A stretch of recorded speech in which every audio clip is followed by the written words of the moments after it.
Manually keying in hours is tedious and error-prone. Importing employee hours into ADP from your timekeeping system is a major time saver. Welcome back to Guide with Samuel. Here's the simple way to do it. If you use an integrated time clock, like an ADP time terminal or a compatible third-party system, hours are typically sent to ADP automatically. For other systems, you'll use the import data function under the payroll or time and attendance menu. You'll prepare a spreadsheet or file in the required format. ADP often provides a template. This file includes employee IDs, dates, and hours worked.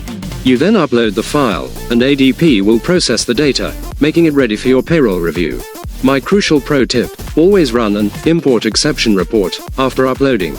This report highlights any errors, like an invalid employee ID or a missing date, so you can fix them in your source file and re-import clean data. That's how you bridge the gap between time tracking and payroll with precision.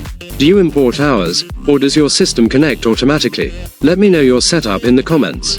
For more guides that help you automate tasks, subscribe. Thanks for watching. I'm Samuel, and I'll see you next time.